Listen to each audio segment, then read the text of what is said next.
आइए शुरू किया जाए, शुरू कर दिया जाए भाई। धन्यवाद। ऑफलाइन की आज दूसरी क्लास है, वर्णमाला लिखा हुआ है सामने, और मैं ये वादा करता हूं कि वर्णमाला आधे ज्यादा बच्चों को नहीं पता होगा। अगर मैं पूछ लूं काखा गाघा, तो यहां बैठा बच्चा जो ऑफलाइन भी ऑनलाइन भी आधे ज्यादा लोग पूरा सुना नहीं सकते हैं कि इसमें क्या पूछा गया, हिंदी वर्णमाला में कितने वर्ड होते हैं। ये हर बच्चा बता लेगा कितने वर्ड होते हैं, कह देंगे इमरान सर 52 वर्ड होते हैं। 52 बता दो, कोई 52 वर्ड गिना दो कि 52 वर्ड कौन से होते हैं, हाथ खड़ा कर दो कोई भी। भावनाओं में बैठ के 2 4 10 20 50 तक, 20 25 30 तक पहुंच जाओगे, 40 तक पहुंच जाओगे। आखिरी में दिल पे हाथ रख के कह दोगे कि आखिरी में 52 नहीं आ रहा है सर, ये बिल्कुल कंफर्म 52 नहीं आएगा। आप लिख लीजिए, पहले लिखिए सब कोई अपना अपना 52, जल्दी लिखिए। ये बड़ा प्रश्न है, ये छोटा प्रश्न नहीं है सर। मैंने कहा हिंदी वर्णमाला में कितने वर्ड होते हैं, तो मैंने कहा सर 52 होते हैं। कितने होते हैं? 52 होते हैं। तो 52 लिखो कौन कौन से होते हैं, तो जान जाए। लिख सकते हो तो यार, ये लिखो 52 पूरे लिखो। मेरा वादा है कि 52 नहीं लिख पाओगे आप तक। 50 आ रहा, 2 नहीं आ रहा है ना, किसी का 48 आ रहा होगा, 4 नहीं आ रहा होगा, किसी का 47 आ रहा होगा, 5 नहीं आ रहा होगा, मगर वादा है कि 52 नहीं निकाल सकते हो। ये पता है 52 वर्णमालाएं होती हैं, क्योंकि जो दौर चल रहा है वो एबीसीडी वाला चल रहा है। आज के दौर में ऐसा दौर है जहां पर हिंदी बोलना भी अभिशाप है। यहां लोग कुत्ते से अंग्रेजी, भाई बोलो मत आपस में, आपस बात मत करो, मुझको सुनो, मुझसे बात करो। आज का जो दौर चल रहा है, इस दौर के अंदर हिंदी बोलना खुद में अभिशाप है। यहां पे लोग सवेरे जब मॉर्निंग वॉक वगैरह जाएंगे तो देखेंगे कि जो मैडम वगैरह अपना कुत्ता उत्ता लेकर घूमती हैं, वो भी कहती है no doggy no, no bad habit, please sit down. तो कुत्ता भी अंग्रेजी सीख लेता है, वो बैठ जाता है तुरंत वहीं पे। आज के दौर में अगर हिंदी बोल दिए तो लगा गांव से आए हो, मगही हो, ग्रामीण हो, पता नहीं किस हुलुलुलु से या युगांडा से आए हो। हिंदी नहीं आती किसी को आज के दौर में। लिख लिया, इतना समय देने के बाद भी अगर बावन अच्छा नहीं लिख पा रहे हो, दूर हो गया। लिखे दिखाओ, दे दो भाई, कॉपी दे दो इनकी, दो जल्दी दो भाई, आज की डेट में दे देना। 11 स्वर, 33 मूल व्यंजन। 33 मूल व्यंजन नहीं होते, 33 मूल व्यंजन आपने लिखा, 33 मूल व्यंजन नहीं होते, 25 मूल व्यंजन होते हैं। कितने? 25 मूल व्यंजन होते हैं। 4 अंथस, 4 उस व्यंजन, 4 संयुक्त व्यंजन। तब भी तो नहीं आ रहा, रुक जाओ भाई, आपने भी लिख लिया, नहीं आया, जाने दो। हाँ नहीं आया। अब देखो, अब मैं बता दे रहा हूं, उसको समझ लो। आज के बाद कभी भूलना मत, उसको लिख भी लेना। तब कोई ऑफलाइन वाले भी लिखो, ऑनलाइन वाले भी लिख लेना। ये 52 लिखा है, कागज देखो भाई, तब बोलोगे आपस में नहीं सीख पाओगे कुछ भी। आज आराम से अगर कागज कॉन्सेंट्रेट आप मुझ पर होगे, मैं आप पर होगा, तो आराम से आप सीख लोगे। 52 देख लो कैसे हो रहा है। स्वर सब लिख दूंगा, घबराना नहीं, आराम से बैठे रहिए। अ आ ई उ, ये कहां चला जा रहा है भाई? आ ई उ री, ठीक है। ए आए ओ आओ। कितने हो गए सर? कितने हो गए? 11। क्या हुए आपके? स्वर हुए। कितने स्वर? 11 स्वर। 2 अयोग्य व्यंजन। अयोग्य कौन? अंग आ। क्या हो गए आपके? अयोग्य। कितने हो गए ये? 2। अनुस्वर और विसर्ग, अनुस्वर और विसर्ग, ये 2 हो गए। अब आ जाइए मूल व्यंजन। मूल व्यंजन का, खा, गा, घा, अंगा। चा, छा, जा, झा, इया, ठीक है। टा, था, डा, धा, रा। ता, था, ता था, दा, धा, ना, पा, फा, मा, ता, था, पा, फा, बा, भा, मा। कितने हो गए? 25 व्यंजन। ये मूल व्यंजन है आपके। कितने? 25। आज से लेकर पूरा 11 आपके क्या हुए? ये आपके स्वर हुए। आज बात कभी मत भूलिएगा। 2 अयोग व्यंजन हुए, अंग और अह। मूल व्यंजन कितने हुए? 25। इसके साथ फिर जुड़ेगा ऊष्म व्यंजन। ऊष्म व्यंजन कौन कौन से हैं? शा, सा, सा, हा। ये क्या हो गए आपके? ऊष्म व्यंजन। अंतस्थ व्यंजन, या, रा, ला, वा। ये क्या हो गए आपके? अंतस्थ व्यंजन। उस व्यंजन शा, सा, सा, हा। उस व्यंजन। अंतस्थ व्यंजन या, रा, ला, वा। अंतस्थ व्यंजन। संयुक्त व्यंजन, छत, त्रंग, ज्ञा और स्रा। छत्रंग, ज्ञा और स्रा। टोटल कितने हो गए? ये कितना हुआ? 4। ये कितना हुआ? 4। ये कितना हुआ? 4। हाँ या ना? 2 व्यंजन होते हैं द्विगुणी, ड और ढ। ये क्या हो गए? द्विगुणी। ये हो गए 2। अब इनको जोड़ लो, 11 स्वर हो गए। 2 अयोग्य, जिनका योग न किया, संस्कृत में इनका योग नहीं करने के बावजूद, अयोग का मतलब जान लीजिए, जिनका योग ना किया जाए उसके बावजूद उनका प्रयोग किया जाए, उन्हें क्या कहा जाएगा? अयोग। अयोग 2 हो गए। मूल व्यंजन कितने हो गए? 25। 4 व्यंजन क्या हो गए? ऊष्म। 4 क्या हो गए? अंतस्थ। 4 क्या हो गए? संयुक्त व्यंजन। और 2 क्या हो गए? द्विगुणी। जोड़ो, 3 2 5, 3 5 3 8, 4 12 4 16 4 20 2 22। ठीक, 1 2 3 2, ये हो गए 52 व्यंजन। अब कोई दिक्कत है आज के बाद? आपने ऐसे लिखा था, मैं ये नहीं कह रहा। देखिए आपने पूरी मैं बिल्कुल, एक बात को और समझना होगा, हम अपना 100% देते हैं, हम गलत कर देते हैं तो कोई गलती नहीं करते, क्योंकि हम विद्यार्थी हैं। विद्यार्थी का मतलब ही गलत करना होता है। अगर आपको सब कुछ बेहतर पता होगा तो फिर शिक्षक होंगे आप। कभी कभी शिक्षक भी गलती कर देता है, इसमें कोई बड़ी बात नहीं है। हम अपना कम से कम मनहूस जैसे बैठे तो न रहें, कुछ ना कुछ करते तो रहें। ये महत्व रखेगा आपके लिए। ये महत्व नहीं रखेगा कि गलत हुआ, गलत तो होगा ही होगा, कभी सही होगा। इसीलिए मैं इसको बता रहा हूं, क्योंकि 52 व्यंजन, 52 वर्णमाला में, हिंदी वर्णमाला में 52 अक्षर हर आदमी बता देता है। और एक बात जानिए, पूरे विश्व में जितनी भाषाएं बोली जाती हैं, सभी भाषाओं में सबसे बड़ा वर्णमाला हिंदी के पास। इससे बड़ी वर्णमाला किसी के पास नहीं है। अंग्रेजी 26 में से बढ़ जाती, मगर 52 तक कौन जाता है? हिंदी जाती है। ध्यान रखिएगा। अगर पहला प्रश्न है हिंदी वर्णमाला में कितने वर्ड होते हैं, तो आप क्या बताएंगे? 52 होते। कोई दिक्कत तो नहीं है? कोई समस्या? कहीं भी कोई समस्या? क्लियर है ना ये प्रश्न? अगर पूछा जाएगा सामने आपके, इसको चाहे लिख भी लें आप, कोई दिक्कत नहीं है हमें लिखने में, क्योंकि ये लिखना जरूरी है। और अगर आप नहीं भी लिखेंगे तो आपको टेलीग्राम पे ये पीडीएफ ऐसे हूबहू मिल जाएगी। जो लोग जुड़े होंगे वो कल पा चुके होंगे, जो कल का वीडियो था वो आज डाल चुके हम। स्वर सामने है 11, अयोग्य 2 हैं, अनुस्वर और विसर्ग। मूल 25 है। उस व्यंजन, अच्छा सर आपके दिमाग में आ रहा होगा बहुत सारी चीजें कि सर अगर स्वर हैं, स्वर में लघु स्वर कौन है, दीर्घ स्वर कौन है, या हास्य स्वर कौन है, दीर्घ स्वर कौन है। आपके दिमाग में आ रहा होगा कि व्यंजन में कठिन व्यंजन कौन है, मूर्धत व्यंजन कौन है, तालव्य व्यंजन कौन है, दंत व्यंजन कौन है, ओष्ठ व्यंजन कौन सा है।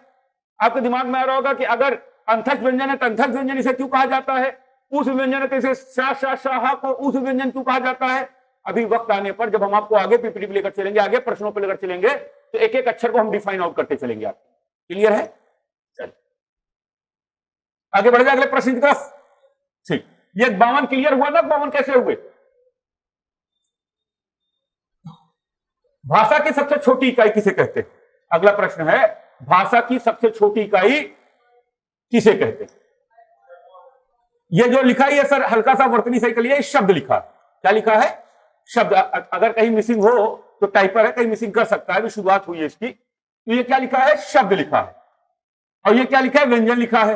ये क्या लिखा है? स्वर लिखा है। और ये क्या लिखा है? वर्ड लिखा है, जिसे दूसरे नाम से, अक्षर के नाम से भी जानते हो। तो भाषा की सबसे छोटी इकाई वर्ड है। क्या है? वर्ड, जिसे आप किस नाम जानते हो? अक्षर के नाम जानते हो, हाँ या ना? अक्षरों के मेल को क्या कहा जाता है? अक्षरों के मेल को क्या कहा जाएगा? शब्द कहा जाएगा। और शब्दों के मेल को क्या कहा जाएगा?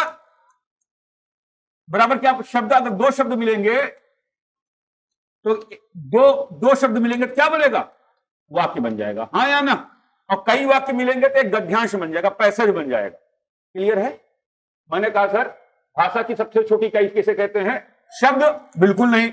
अक्षरों के मेल को शब्द कहा जाता है। जैसे मैंने कहा रा धन मा, तो क्या बना? राम। दो अक्षरों का मेल है ना, दो अक्षरों के मेल से क्या बना? राम बना। तो मैंने क्या कहा? शब्द। तो मैंने कहा शब्द छोटी इकाई नहीं हो सकती क्योंकि दो अक्षरों का मेल है।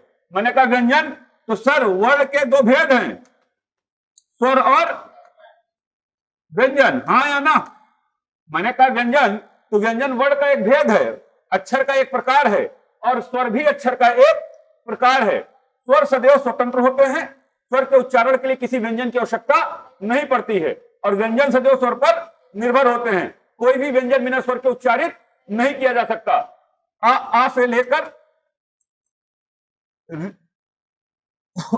ए ओ तक कोई भी ऐसा स्वर नहीं है जो किसी व्यंजन पर उच्चारित होता हो। हाथ खड़ा कर दीजिए, बता दीजिए ऐसा कोई व्यंजन आप जानते हैं, ऐसा कोई स्वर जानते हैं जो व्यंजन पर उच्चारित होता हो? इसका मतलब सारे स्वर क्या हैं? स्वतंत्र हैं, इनके उच्चारण में काखा गाखा की जरूरत नहीं पड़ती। मैंने कहा वर्ण के दो भेद है, स्वर और व्यंजन। मैंने कहा व्यंजन, तो मैंने कहा व्यंजन सदैव स्वर पर निर्भर होता है। कोई भी व्यंजन बिना स्वर के उच्चारित नहीं किया जा सकता। का, को, ने, रो, है, ये सारे व्यंजन हैं और सारे व्यंजन स्वर पर निर्भर हैं। का बोलो? का नामक व्यंजन आ नामक स्वर पर निर्भर है कि नहीं है? को बोलो? ओ नामक स्वर पर निर्भर है कि नहीं है? ने बोलो? ए नामक स्वर पर निर्भर है कि नहीं है? रो बोलो? ओ स्वर नामक व्यंजन, स्वर नामक यस रो स्वर पर निर्भर है कि नहीं है बोलो? है नामक स्वर पर निर्भर है कि नहीं है? इसका मतलब साफ साफ सी बात है, स्वर सदैव स्वतंत्र होते हैं और व्यंजन सदैव स्वर पर निर्भर होते हैं। किसी का कोई प्रश्न है? पूछ लीजिए, कहीं भी लगता कुछ पूछने लायक है कहीं पे भी? मैंने कहा सबसे छोटी इकाई, मैंने कहा शब्द हो नहीं सकता क्योंकि वर्णों के मेल को, अक्षरों के मेल को शब्द कहते हैं। मैंने कहा व्यंजन और स्वर, तो मैंने कहा ये दोनों प्रकार किसके हैं? वर्ण के। क्लियर है? मैंने कहा वर्ण, तो मैंने कहा वर्ण की परिभाषा ये बोलती है, या एक वर्ण की परिभाषा यह, या एक कंठ मूल ध्वनि है। जब बच्चा पैदा होता है सबसे पहले बोलता है तो माँ टा चा पा बोलता है ना, कि डायरेक्ट कहता मम्मी पानी दो, बहुत प्यास लगी है, पैदा हुआ हूं भी नहीं करता ना ऐसा। वो क्या करता है? वो उसको इशारे धीरे धीरे बोलना चालू करता है, तो उसके अक्षर निकलते हैं पहले, या एक कंठ मूल ध्वनि है, कंठ से निकलने वाली मूल ध्वनि है। इसका विच्छेदन, इसका विग्रह, इसका नष्ट नहीं किया जा सकता। अगर पूछा जाए कि अक्षर कैसी है, तो ये मूल ध्वनि है, इसका कभी विच्छेद, विखंडन, विच्छेदन नहीं किया जा सकता। क्लियर हो गई बात? अगला प्रश्न आइए। हिंदी वर्णमाला में स्वरों की कुल कितनी संख्या है? अभी पीछे लिखा चुका हूं मैं। हिंदी वर्णमाला में स्वरों की कितनी संख्या है? तो हिंदी वर्णमाला में स्वरों की कितनी संख्या है?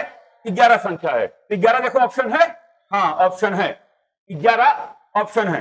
बहुत सारे लोग 10 में भी लगा देते हैं, वो री को नहीं जोड़ते हैं। किसको नहीं जोड़ते हैं? री को नहीं जोड़ते हैं। आ ई उ री। क्लियर है? ए ओ औ, ये 11 हुए कि नहीं हुए? 11 हुए कि नहीं हुए? कुछ कहना चाहते हो आप? कितने हुए? 11 हुए। 11 ये आपके क्या है? स्वर है। आप क्या लगाएंगे? कितने स्वर हैं? 11। क्लियर है? अगला पॉइंट आइए। बढ़िया प्रश्न, पढ़िए इसको। हाँ, ये लघु स्वर नहीं है। संतुष्ट हो जवाब से? बेटा सामने लिखा हुआ प्रश्न, उसमें मैं क्या कह रहा हूं, कौन सा नहीं है? देखिए अब समझिए बेटा, समझो बात को पहले। उच्चारण के आधार पर, उच्चारण के आधार पर, उच्चारण के आधार पर स्वर के दो भेद हैं। कितने भेद हैं? दो भेद। नंबर एक, खास स्वर या लघु स्वर, हाँ या ना, खास या लघु स्वर। नंबर दो, दीर्घ स्वर। एक बात को समझना होगा, खास या लघु स्वर वह स्वर होता है जिसमें उच्चारित करते समय बहुत कम समय लिया जाए, जिसको खींचकर उच्चारित न किया जाए, उसे क्या कहा जाएगा? हास्य या लघु स्वर। और जिसको खींच कर उच्चारित किया जाए या जिसमें अधिक समय लिया जाए, उसे क्या कहा जाएगा? दीर्घ स्वर। आ ई उ री, आ ई उ री, ये क्या है आपका? लघु या हास्य स्वर। बड़ा आ, बड़ी ई, बड़ा उ, ए, ओ, औ, ये क्या है आपका? दीर्घ। आज बात इसे भी कभी मत भूलिएगा। लघु स्वर चार होते हैं। लघु या हास्य स्वर कितने होते हैं? चार होते हैं। ई उ नहीं, ई आ ई उ री, ये कम समय लेकर बोले जाते हैं। आ ई उ री। मगर यही दीर्घ स्वर में अधिक समय लेंगे आप। आ ई उ ए, कहोगे सर इसमें मात्रा तो नहीं लगी है, जैसे ऊपर मात्रा इसमें भी नहीं। सर इसमें एक मात्रा है, तो ये एक ही मात्रा यही है ना भाई। और एक ही मात्रा क्या है? एक मात्रा लगी है, वो दिखाई नहीं दे रही है आपको। क्लियर है? ए ओ औ, इसका मतलब लघु स्वर नहीं है। आ लघु स्वर है, आ लघु स्वर है, उ लघु स्वर है, ई लघु स्वर है, ए लघु स्वर नहीं। ये क्या है? दीर्घ। कोई दिक्कत तो नहीं हो रही है? कहीं कुछ समझने में दिक्कत? बहुत सीरियस बैठे हो यार, कोई बात है? आप देख, बहुत सीरियस मत रहो। बहुत सीरियस रहोगे ना, जीवन में कुछ नहीं होना। हंसते मुस्कुराते रहो, बोलते रहो, पढ़ते रहो। पढ़ाई बहुत मजेदार तरीके से किया करो, मुस्कुराते हुए किया करो। अब ऐसा भी मुस्कुराना नहीं है बगल वाला डिस्टर्ब हो जाए। इमरान सर कहे मुस्कुराना तो मुस्कुराते रह रहे हैं, हंसमुख लाल हो गए। नहीं, हल्का सीरियस मत रहो, लाइट वेट में पढ़ते रहो, कोई दिक्कत नहीं होगी। और जहां एक बात और क्लियर कर लो, आपको जहां लगता है पूछना चाहिए, ऑनलाइन पे कमेंट में पूछ लीजिए, ऑफलाइन में आप सामने साक्षात लाइव प्रदर्शन तो हो ही रहा है, दोनों को दिक्कत नहीं। क्लियर है? समझ में आ रहा ना? ये कौन सा हो जाएगा? चौथा ऑप्शन हो जाएगा ए। आगे बढ़िए, बढ़िया भाई, बढ़िया प्रश्न।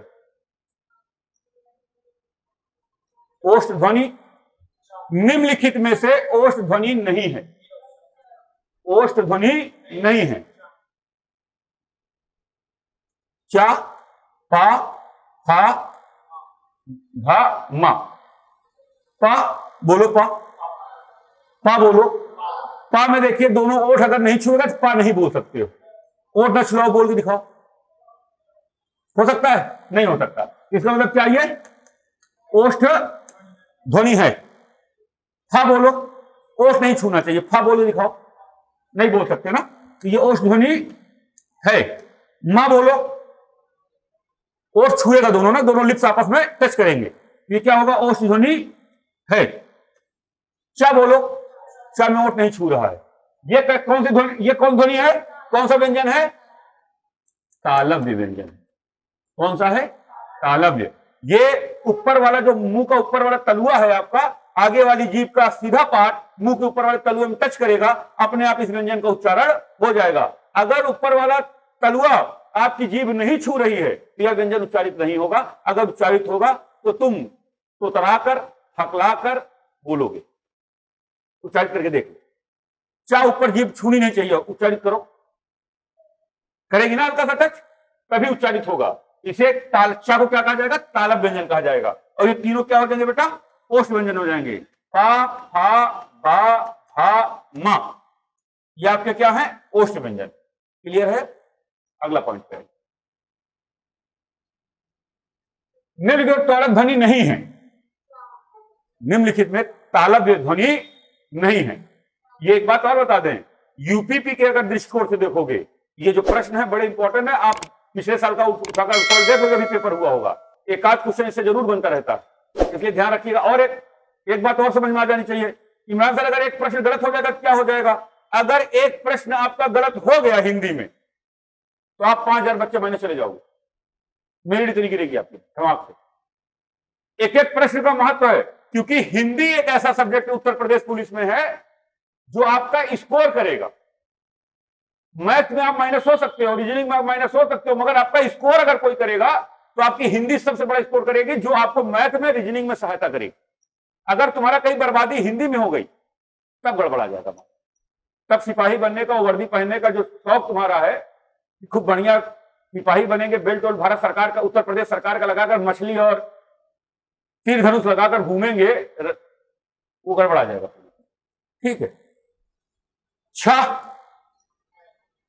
तालव्य व्यंजन ध्वनि नहीं है, नहीं है। छ जा, देखिए रटिएगा मत, बिल्कुल रटिएगा मत, उसका वाक्य प्रयोग, शब्द प्रयोग करिएगा। मैंने कहा तालव्य व्यंजन जब जीभ का अगला सिरा तलुए में छुए उसे कहा जाएगा तालव्य व्यंजन। छ बोलो, स्पष्ट छ बोलोगे तो तलुआ में, जीभ ऊपर वाले तलुए में आपकी जीभ का अगला भाग छुएगा। छ छुआ, जा छुआ, ता छुआ, झा छुआ। मगर सर ता एक ऐसा व्यंजन है जिसमें जीभ का अगला भाग दोनों दांतों के बीच में आ रहा है, और दांत छूकर वो टच, जैसे दांत को टच कर रहा है वैसे वो व्यंजन उच्चारित हो जा रहा है। तो चा, छा, जा, झा, ञा, ये क्या है आपके? तालव्य व्यंजन है। कैसे व्यंजन है? तालव्य। चा, छा, जा, झा, ञा। ता, था, दा, धा, ना, ये आपका कैसे व्यंजन है? दंत व्यंजन। ये जीभ का अगला भाग दांत में छुएगा तब इसका उच्चारण होगा। ता, था, दा, ता, था, दा, धा, ना। क्लियर है? किसी कोई प्रश्न? इसलिए छा, जा, झा आपके तालव्य व्यंजन है, ता आपका कैसा व्यंजन है? दंत व्यंजन। इसलिए ये नहीं हो, यही होगा, और ये तीनों नहीं हो। क्लियर है? आगे बढ़ो, पढ़िए, ये वही वाला प्रश्न है, आगे बढ़ जाइए। निम्नलिखित में कौन सा ध्वनि महाप्राण दंत, ये दंत है, दंत व्यंजन ध्वनि है। बढ़िया प्रश्न है सर, इसको बिल्कुल भी लाइट वेट मत लेना। ये दो प्रश्नों का एक अर्थ निकलेगा, जल्दबाजी मत करिएगा कोई चीज। ध्यान रखिएगा एक प्रश्न का, यह महाप्राण भी है और यह दंत भी है। यह महाप्राण भी है, और जल्दबाजी में क्वेश्चन गलत हो जाएगा तुम्हारा। यह महाप्राण भी है और यह दंत भी है। तो महाप्राण और दंत दोनों है, तो भा यह कैसा व्यंजन है? ओष्ठ व्यंजन है, हाँ या ना? भा कैसा व्यंजन है? ओष्ठ व्यंजन है। दा दंड व्यंजन है। द कैसा व्यंजन है? दंड व्यंजन है। था दंड व्यंजन है। हा उस व्यंजन है। उस व्यंजन किसे कहते हैं? जिनके उच्चारण से मुंह से गर्म हवाएं निकले, मुंह से गर्म हवाएं निकले। जब आप बोले तो आपके मुंह से गर्म हवा निकले, शा शा शा हा, शा शा सा हा, इसमें जिसमें गर्म हवा निकले उसे कहा जाता है उस व्यंजन। जिसमें जीभ का अगला सिरा दांत में छूले उसे कहा जाता है दंत व्यंजन। अब धर्म संकट ये फंसता है कि ये कह रहा है निम्नलिखित में कौन सी ध्वनि महाप्राण या दंत व्यंजन है? तो दंत व्यंजन तो दो आ गए भाई साहब, एक दा आ गया और एक था आ गया। एक प्रश्न का दो उत्तर तो हो नहीं सकता। अब ऐसा थोड़ी करोगे 4 गोला 2 गोला भर दिए, तो जो गुरुजी सामने बैठे होंगे फिर वो दे देंगे, ये गोला भर तुमको ये दे देंगे, इसको ले जाओ घर, इसे कहते हैं अंडा। ठीक, अब आ जाइए, दंत व्यंजन 2 निकलना है, दा और था। अब इस पे खेल दीजिए आप नई चीजें। महाप्राण किसे कहते हैं भाई? महाप्राण।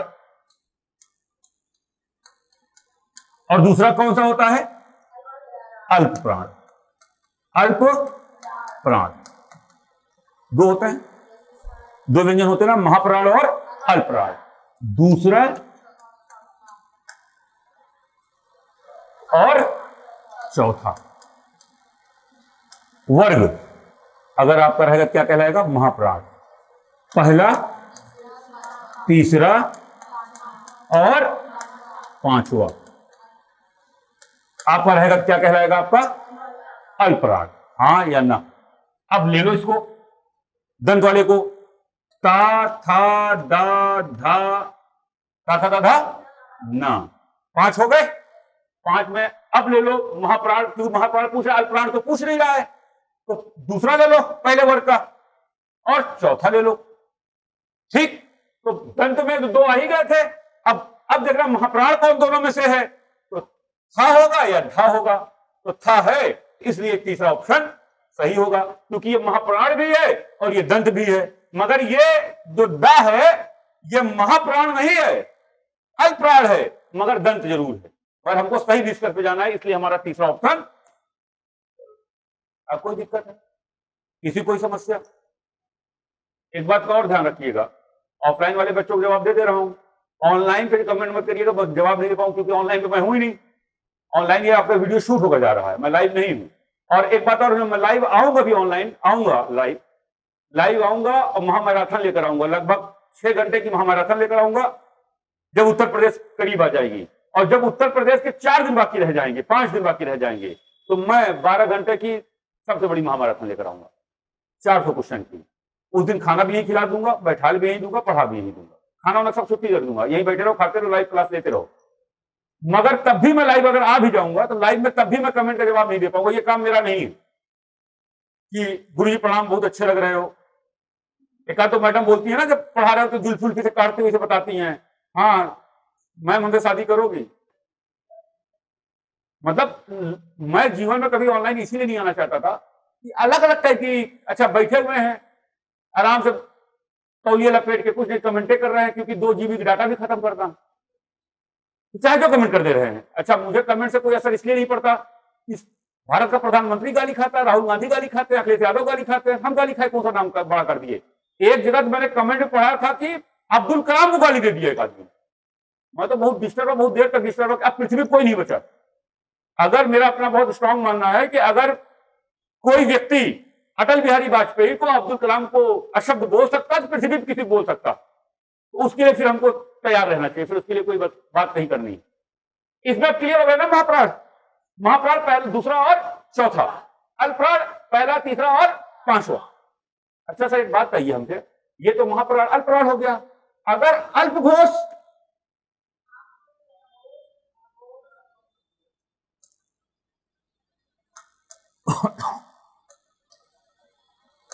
अघोर देयर, अघोष और सघोष। अघोष में क्या होता है बेटा? अघोष में कौन कौन वर्ड लिया जाता है? पहला और दूसरा, हाँ या ना? अघोष में क्या लिया जाता है? पहला और दूसरा। और सघोष में क्या लिया जाता है? तीसरा, चौथा और पांचवा, हाँ या ना? चौथा में चा का चा बहुत ज्यादा निकल गया है, इसको चोर चीज कम करूं। अघोष में पहला और दूसरा, और सघोष में तीसरा, चौथा, ये ध्यान रखिए, ठीक है? चलिए आगे बढ़ जाए ना। ये फाइनल होता है, निम्नलिखित में से कौन सी ध्वनि महाप्राण और दंत, बढ़िया प्रश्न है ये, कि इसमें फंसेगा बच्चा कि 2 दंत निकल कर सामने, 2 दंत सामने निकल के आ रहे हैं, एक दा और एक था, दंत दोनों निकल गए। महाप्राण की बात आएगी, महाप्राण का आपको रूल याद होना चाहिए, महाप्राण में दूसरा और चौथा, दूसरे में क्या निकलेगा? था, और चौथे में क्या निकलेगा? धा। धा ऑप्शन है नहीं, था ऑप्शन हो जाएगा, तीसरा सही होगा। अगला प्रश्न आ जाइए, निम्नलिखित में से कौन सा स्वर संवृत है? ये जो हा लिखा है ये हा नहीं है, इसको काट दो, इसे गोला कर दो, ये ई है।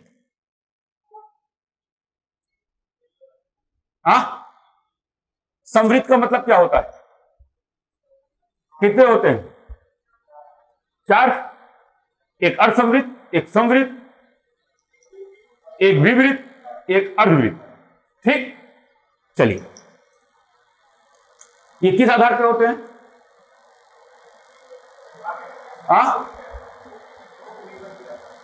विवृत्त, जहां पर पूरा मुख खुल जाए उसे क्या कहा जाएगा? विवृत्त। जहां पर ये होता है, ये जो समृद्ध दिखाई दे रहा है, ये मुख द्वार के आधार पर है, मुख द्वार के आधार पर। मुख द्वार के आधार पर कितने भेद? 3 भेद। नंबर 1 विवृत्त, नंबर 2 अर्धवृत्त, नंबर 3 समवृत्त। हाँ या ना? 3 होते, अर्धवृत्त, विवृत्त, अर्धवृत्त, समवृत्त। समवृत्त का भी एक भाग होता है सम अर्धवृत्त। ठीक है, और जिह्वा के आधार पर, जिह्वा की जीभ के आधार पर, जीभ के आधार पर 3। कौन कौन से? अग्र, पश्च और मध्य। अगर मुख पूरा खुल जा रहा है आपका, जैसे मैंने आपसे कहा आ, क्या कहा? आ, ये क्या हुआ? विवृत्त। हाँ या ना? मैंने कहा आ या ई या ऊ, तो इसमें कितना? आधा खुला। फिर मैंने कहा मुख द्वार जब बहुत छोटा खुले, नग बराबर खुले, उसे कहा जाएगा समवृत्त। मैंने कहा ई, ए, ये क्या हुआ? समवृत्त, सबसे छोटा। तो इसमें कौन सा आ गया? ई। ये है नहीं, ये है नहीं, ये है नहीं, कौन सा हुआ? ई। जिसमें मुख द्वार, समवृत्त का मतलब होगा जिसमें मुख द्वार बहुत कम खुले, नग बराबर खुले। ई, ए, ये क्या हो जाएगा आपका? समवृत्त। हाँ या ना? क्लियर हो गई बात? अगला प्रश्न। हाँ, पलटे, बताओ।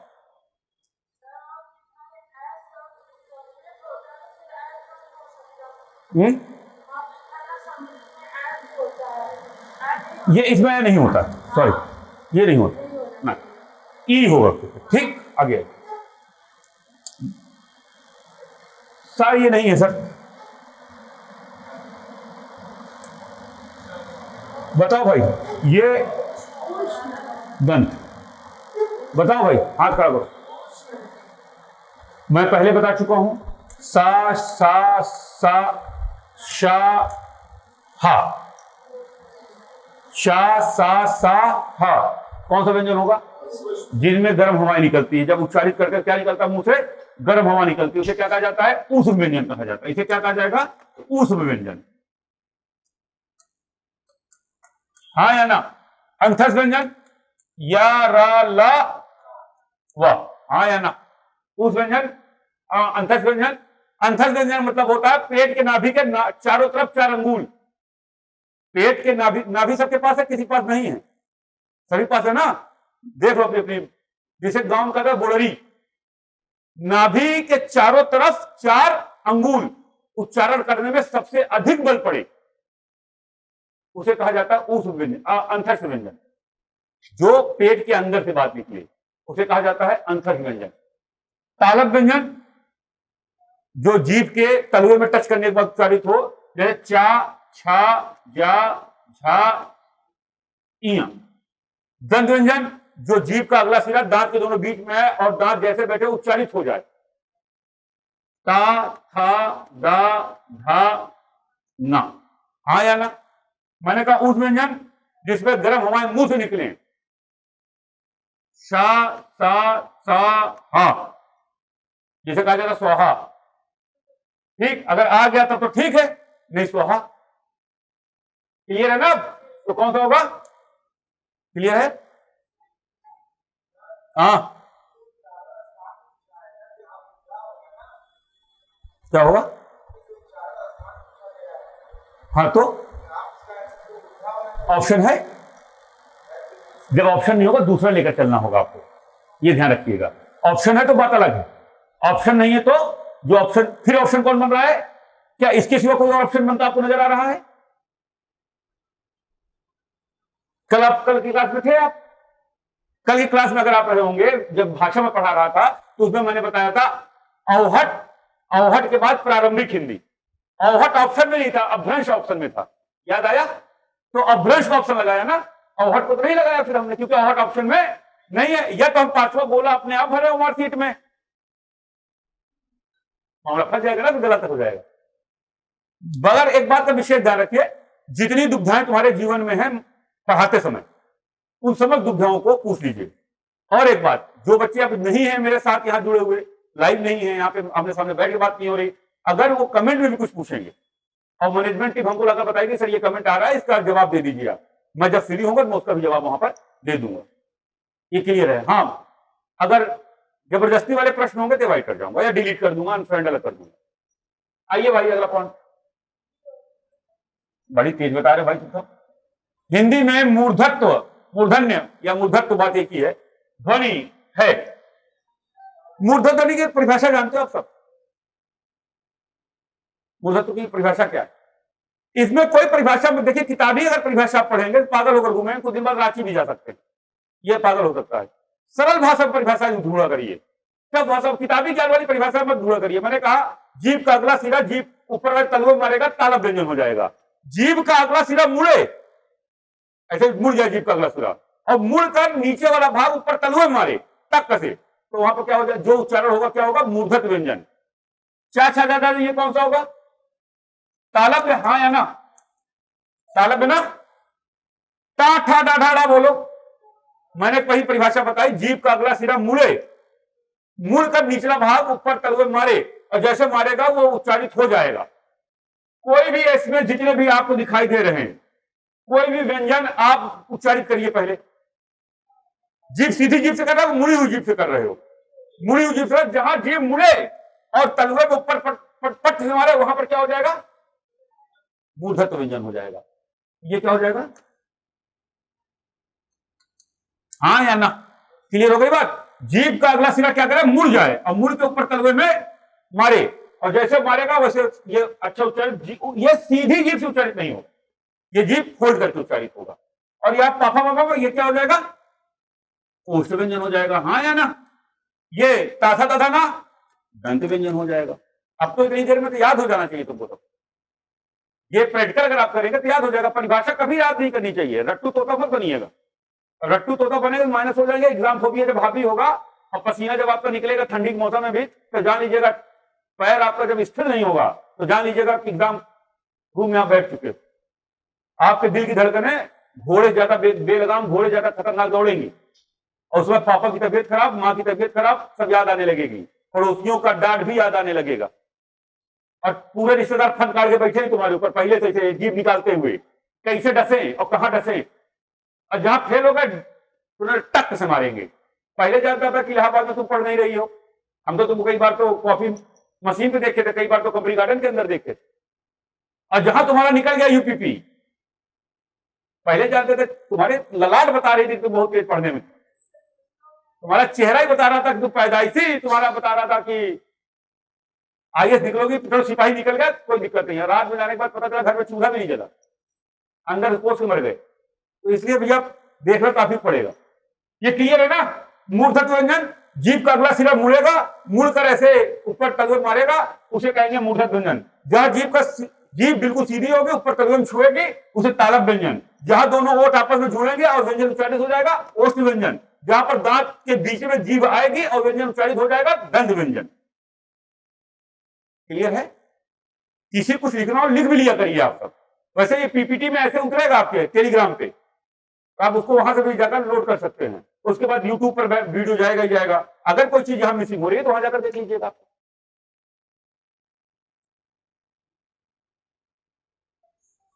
पश्च, ये वाला सा रहेगा,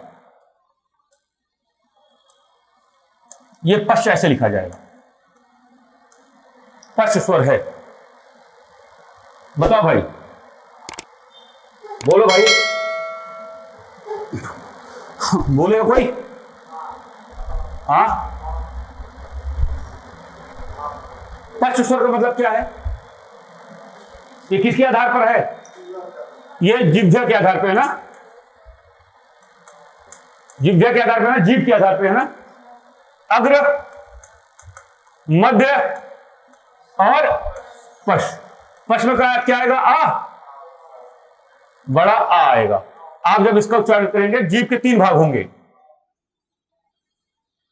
ये अगर जीभ है, जीभ का अगला भाग ये है, मध्य भाग ये है और पश्च भाग ये है। ये पश्च हुआ, ये मध्य हुआ और ये अग्र हुआ। हाँ या ना? जैसे ई, ए, ऐ, ये क्या होगा? अग्र भाग में। पश्च भाग में आ। क्लियर है? आगे आइए अगले प्रश्न में। ये या लिखा है, या रा ला वा, या रा ला वा, कौन सा व्यंजन होगा? इसी तरह से यही बता रहा हूं। या रा ला वा, दंत, दंत, दांत आना चाहिए ना बीच में। दंत में कौन कौन सा आएगा? ता, था, दा, धा, ना। हाँ या ना? मूर्धत्व, मूर्धत्व में कौन कौन सा आएगा? ता, था, दा, धा, ड़ा। हाँ या ना? अंतस्थ, या, रा, ला, वा। संयुक्त व्यंजन, छत, त्रंग, छत्रंग, या और त्रा। क्लियर है? तो कौन सा ऑप्शन है? या, रा, ला, वा। या, रा, ला, वा, कौन सा सही होगा? क्लियर है? समझ में आ रही बात? अगला प्रश्न आइए। हाँ, अब ये आइए, बताओ। हाँ,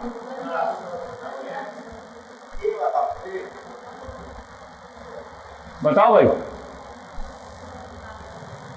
तालव्य, ओष्ठ, दंत, सा, सा। बताओ भाई, कौन सा ऑप्शन होगा? गलत है, तालव्य होगा। ये यहां पर ये नहीं, ये है, ये वाला सा नहीं है, ये गलत है ऑप्शन। ये ऑप्शन कभी नहीं होगा इसका। ये संघर्षी भी बोला जाता है, स्पर्शी भी, स्पर्शी व्यंजन भी बोला जाता है इसको। स्पर्श होते हुए जाता है, किससे? जीभ से। इसलिए क्या कहा जाएगा? इसे तालव्य व्यंजन कहा जाएगा। क्लियर? मगर यहां ये सा नहीं होगा, ये वाला सा होगा, तीती वाला सा। क्लियर? समझ में आ गई बात? मगर ये मूल किसका है? ऊष्म का। किसका है? ऊष्म व्यंजन का। इसमें गर्म हवाएं निकलती है। अगर ऊष्म व्यंजन नहीं है तो ये सा किसका होगा? तालव्य का। और ये अगर कहीं पूछ लिया जाए स्पर्शी, स्पर्शी का भी है ये। अगला प्रश्न है, महाप्राण ध्वनि व्यंजन वर्ण में किससे संबंधित है? ये पहले समझा भी चुका हूं। पहला, तीसरा, पांचवा? बिल्कुल नहीं। पहला, तीसरा, पांचवा बिल्कुल नहीं, क्योंकि किसका है? अल्प प्राण। हाँ या ना? दूसरा, चौथा महाप्राण। हाँ या ना? पहला, चौथा हो ही नहीं सकता। दूसरा, पांचवा, दूसरा, पांचवा एक कौन सा होगा? दूसरा होना चाहिए, एक वर्ग में दूसरा और चौथा, उसे माना जाएगा महाप्राण। पहला है, तीसरा है, पांचवा है तो अल्प प्राण। ठीक है?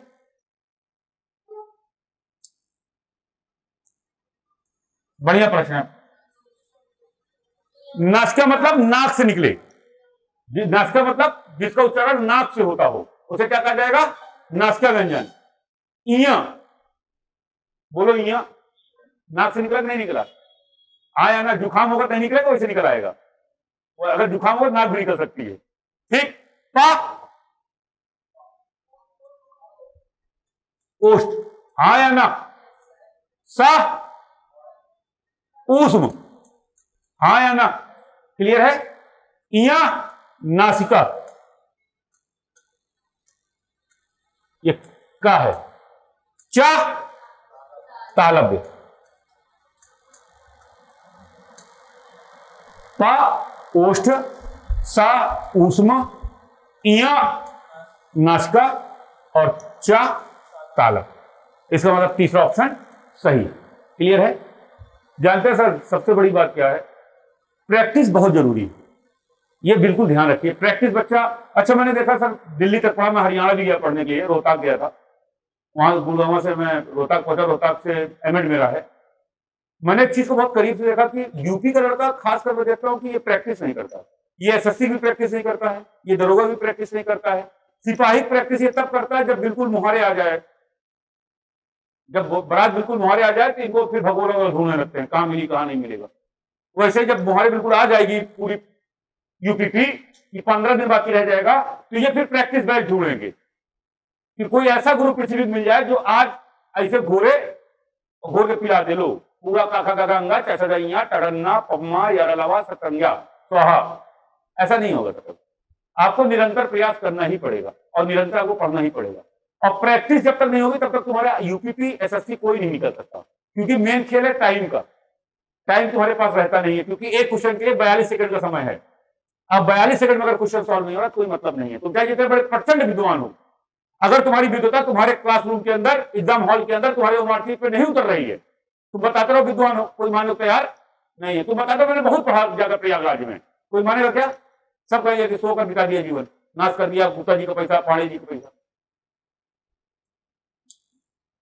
अगला पॉइंट आइए,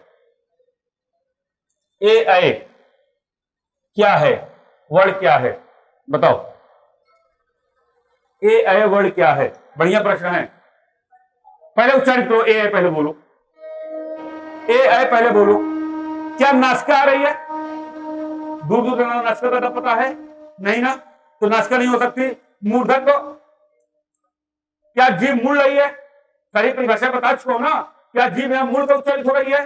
नहीं। ए में कहीं जीभ मुड़ रही है? नहीं। ओष्ठ, क्या दोनों ओठ मिल रहे हैं? दोनों ओठ मिलकर इसका उच्चारण हो रहा है ए का, दूर दूर तक मिले नहीं रहे हैं वो। कंठ बोलिए, ए बोलिए। पूरा जोर किससे पड़ रहा है? जैसे हम सब जब बहुत देर तक चिल्लाते रहते हैं, पढ़ाते रहते हैं, हमारे सबके कंठ में दर्द होने लगता है, तो क्योंकि इन व्यंजनों का उच्चारण होता है, इन स्वरों का उच्चारण करते हैं हम सब। तो कंठ और तालव्य, ए ओ ए, इसमें तालव्य कम हो रहा है मगर इसमें कंठ का प्रयोग ज्यादा हो रहा है। मगर मूल कंठ जो व्यंजन होते हैं वो क होते हैं, खा होते हैं, गा होते हैं, घा होते हैं, अंगा होते हैं। क्या होते हैं? कंठ। मूल कंठ कौन कौन से होते हैं? का, खा, गा, घा, अंगा। मगर क्योंकि ऑप्शन में का, खा, गा पूछा नहीं गया है, पूछा गया कि कौन सा है, जब उच्चारित करेंगे तब ये बता पाएंगे आप। ये तीनों नहीं है। ठीक, अगला प्रश्न।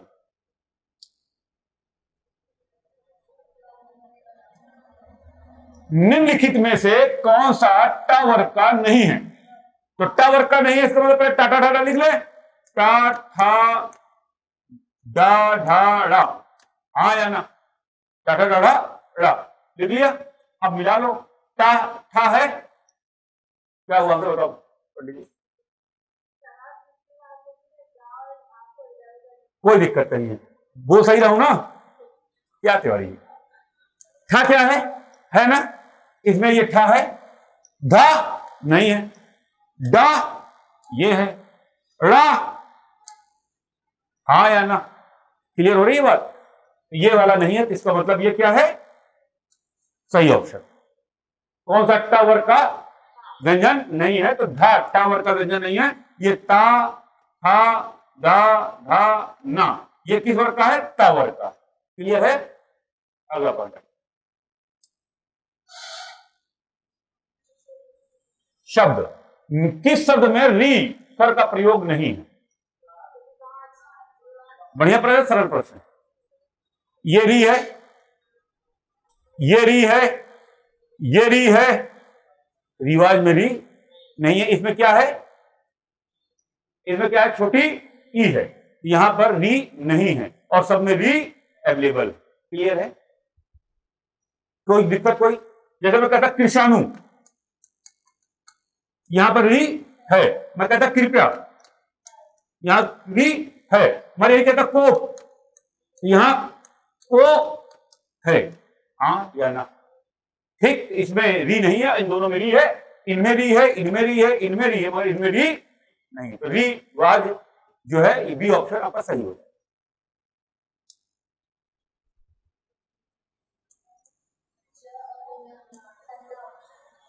बढ़िया प्रश्न ना, बढ़िया प्रश्न ना कि ज्ञ, ये प्रश्न आता है संयुक्त व्यंजन कभी पूछता है संयुक्त व्यंजन किन दो व्यंजनों के योग से मिलकर बना है? ज और न, ज और य। देखिए हल्का सा अंतर है, यहां हलंत लगा है और यहां हलंत, यही छोटा सा अंतर क्वेश्चन के ऑप्शन को ट्रांसफर कर देता है।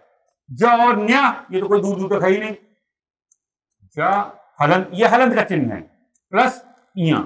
जब किसी व्यंजन के नीचे हलंत का चिन्ह लग जाता है तो वह व्यंजन स्वर के समान स्वतंत्र हो जाता है या वो आधा व्यंजन हो जाता है। क्या हो जाता है? आधा व्यंजन हो जाता है। तो क्या हो जाएगा? क्लियर है? आधा हो जाएगा। क्या हो जाएगा? ये ज्ञ। अच्छा सर, ये ज्ञ हो गया, ज्ञ और इया हो गया।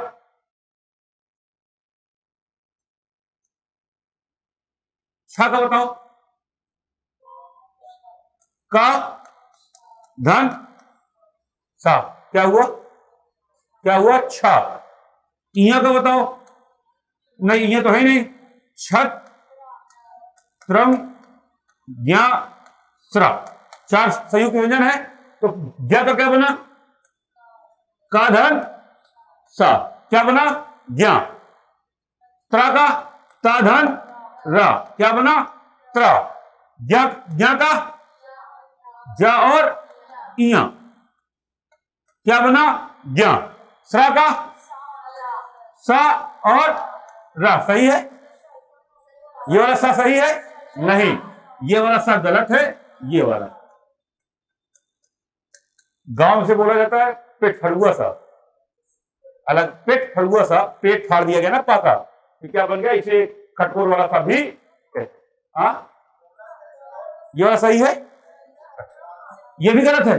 ये वाला सही है? ये सही है क्या? ये सही है? सही, सॉरी, ये वाला सही। कुछ तुम्हारा भी IQ पावर चेक हो जाए। पता चला मैं पढ़ा रहा हूं, गांव में कहावत है आगे आगे भरे जाओ पीछे पढ़ो चबान जाए। इधर मैं पढ़ा रहा हूं, उधर तो गायब होते जा रहे हो। देखिए ज्ञ छत्रम ज्ञ, छत कैसे बना? का और सा पे, त्रा का और रा पे, ज्ञ और इया पे, श्रा और श्रा बोलते हो ना। चीटी वाला सा आएगा कि नॉर्मल सा आएगा? नहीं आएगा नॉर्मल का। कौन सा आएगा? चीटी वाला शा और रा, श्रा बन जाएगा। क्लियर हो गई बात?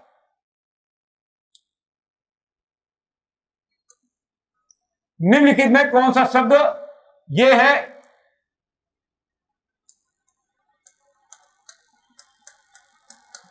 अमात्रिक। अमात्रिक मतलब जिसे मात्रा ना हो। तो सर अभिमान में ई की मात्रा है कि नहीं है? ये अमात्रिक में ई की मात्रा, अभिमान में ई की मात्रा है, आगमन में अ की मात्रा है, कलम में कोई मात्रा नहीं है, सुख में ऊ की मात्रा है। तो 3 में ऊ की मात्रा है, सी में ऊ की मात्रा नहीं है। इसका मतलब कलम हमारा क्या हो जाएगा? कलम क्या हो जाएगा? कमल क्या हो जाएगा? कमल क्या हो जाएगा? अरे ले लो ना, आने वाले 2024 अभी ले लो। अब मैं तो इसलिए ले रहा हूं तो थोड़ा सा कोई कैबिनेट मंत्रालय वगैरह मिल जाए हमको। कमल में भी कोई मात्रा नहीं है, हाँ या ना? पंकज में कोई मात्रा है क्या? ये हाँ या ना? अनुस्वर है ना लगा ऊपर, हाँ या ना? यहां पर ये विसर्ग की मात्रा लगी है ना? क्लियर हो गई बात? अब आगे आई। संयुक्त व्यंजन कौन सा है? हाँ है। निम्नलिखित में संयुक्त व्यंजन कौन सा है? हाँ उस व्यंजन है या अंतस्थ व्यंजन है? हाँ या ना? सा उस व्यंजन है? हाँ या ना? त्रा ताधन रा, त्रा कौन सा है? संयुक्त व्यंजन। संयुक्त व्यंजन उसे कहते हैं जो दो व्यंजनों के योग से मिलकर बना हो, उसे क्या कहा जाता है? संयुक्त व्यंजन कहा जाता है। जैसे संयुक्त व्यंजन देखो दो व्यंजनों के योग से मिलकर बनते हैं, वैसे संकर शब्द दो शब्दों के योग, दो भाषाओं के शब्दों के योग से मिलकर बनते हैं। संकर शब्द होते हैं वो दो भाषाओं से मिलकर बनते हैं। जैसे बैल, बैलगाड़ी, बैल हिंदी है और गाड़ी क्या है, इंग्लिश है। जैसे मैंने कहा अजायब घर, मैंने कहा चिड़ियाघर, हाँ या ना। जैसे मैंने कहा डाकघर, ये सब क्या है, संकर शब्द हैं। मैंने कहा रेलगाड़ी, मैंने कहा टिकट घर, ये क्या है, संकर शब्द है। दो भाषाओं से मिलकर बनते हुए क्या कहा जाएगा, संकर शब्द। आइए, विसर्ग में, विसर्ग से कौन सा शब्द बना है? विसर्ग से कौन सा शब्द बना है? विसर्ग चिन्ह कैसे होता है? अनुसर्ग चिन्ह कैसे होता है? अनुसर्ग चिन्ह ऐसे होता है, विसर्ग चिन्ह ऐसे होता है। तो मैंने कहा अधा में विसर्ग नहीं लगा है, थोड़ा सा में, ये किसका चिन्ह है? 100% सही, ये योजक का चिन्ह है। किसका चिन्ह है? योजक का चिन्ह, जो दो शब्दों का योग कराए। जैसे थोड़ा थोड़ा, भाई बहन, माता पिता, इन दोनों के बीच में क्या है? ये योजक का चिन्ह है। क्लियर है? ये क्या है आपका? विसर्ग है। ये इस पे एक संधि भी है, जिसे आप क्या कहते हो? विसर्ग संधि। हाँ या ना? क्लियर हो रही है बात? समझ में आ रही है? अगला पॉइंट आइए।